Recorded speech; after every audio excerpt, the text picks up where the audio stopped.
Before we begin, we'd like to thank the board of the Home Depot for allowing us to speak with you today. I'm Sandy. I'm Jason. I'm Megan. And I'm Noah. With rising expectations of sustainability, it is more important than ever that businesses are operating in environmentally friendly and sustainable ways. The Home Depot, along with many other large businesses, has made strides to be environmentally sustainable by adopting certain strategies and operating techniques in order to meet societal expectations. While the Home Depot succeeds in meeting many of these goals, they fall short in certain categories, one of them being ocean pollution.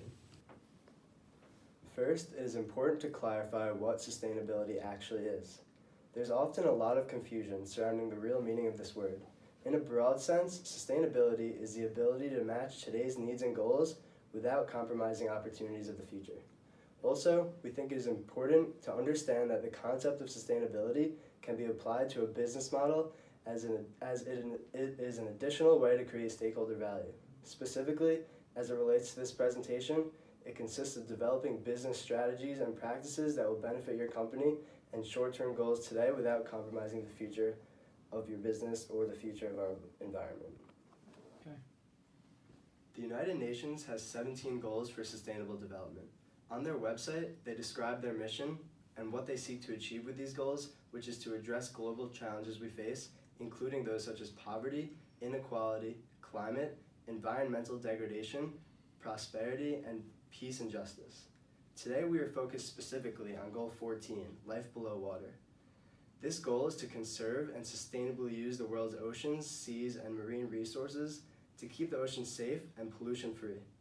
As one of the largest wood purchasers in the world and a major distributor of fertilizer, the Home Depot's actions directly affect the ongoing endeavor to meet this goal of keeping our oceans pollution-free. The United Nations has 17 goals for sustainable development. Today we are focused on Goal 14, to conserve and sustainably use the world's oceans, seas, and marine resources.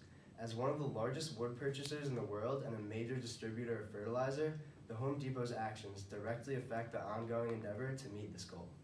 The Home Depot has shown a commitment to investing in environmentally sustainable practices and has received many awards to back up its work so far. They're currently in the process of switching to renewable energy sources for their stores, and as you can see, by 2020 they'll have over 300 stores operating purely on renewable energy. In addition, they're also working to reduce their carbon emissions, their water waste, and other transportation pollution along their supply chain. So the Home Depot also contributes to ocean pollution through their wood sourcing policies. The Home Depot purchases and distributes two types of wood: FSC certified and non-FSC certified wood. The FSC is the Forest Stewardship Council, which is the entity responsible for ensuring that our forests are managed in an environmentally appropriate, socially beneficial, and economically viable manner. FSC certified wood is known to be the most strict, environmentally and economically sustainable method for forestry. Wood that's not forested through the specific guidelines and requirements of the FSC has the potential to be forested through various practices that can have extremely negative impacts on our environment. This issue with non-FSC certified wood is that it's extremely difficult to track the history of the supply chain, whereas wood that's certified through the FSC is able to be tracked all along every step of the supply chain. So when wood is harvested unsustainably, forests can be clear-cut, which removes trees that otherwise would have had the potential to act as a natural barrier against runoff.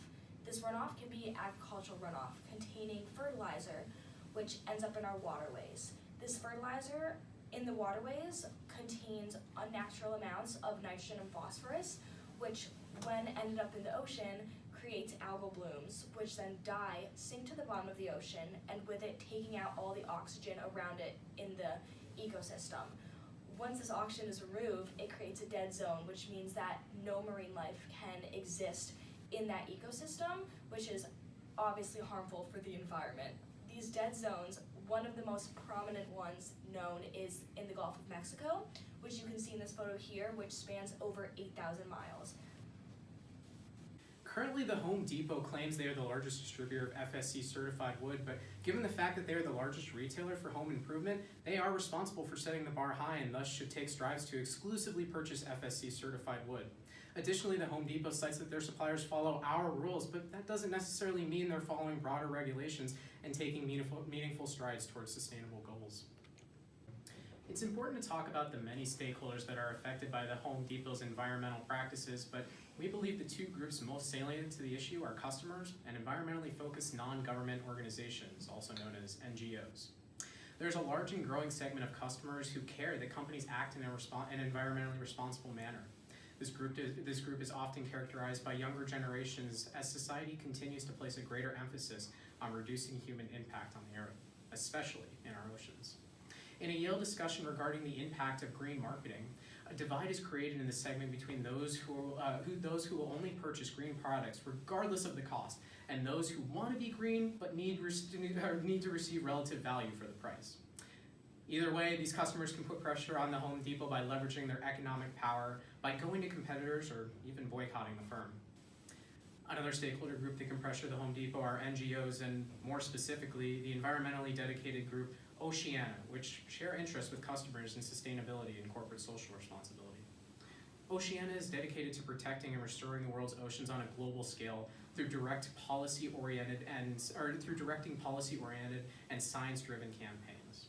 Oceana can take legal action against the Home Depot if they believe they're acting outside regulations or even using informational power to expose the Home Depot for acting irresponsibly. This could put Home Depot in a similar position to what Walmart faced when they were accused of greenwashing.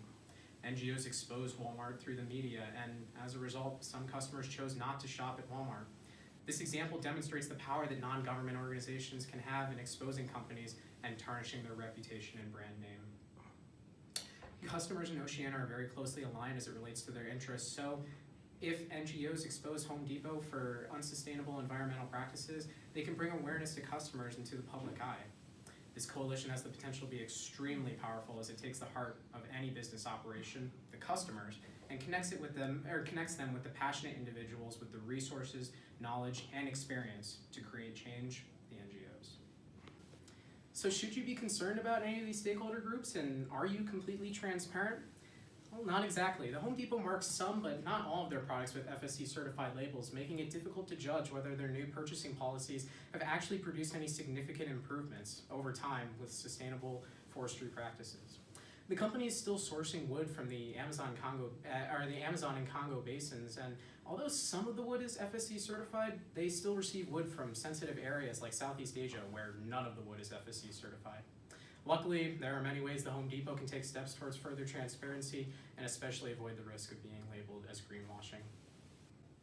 Greenwashing is a dangerous accusation that companies want to avoid, and Home Depot can easily avoid this label by releasing full detailed information about their supply chain management.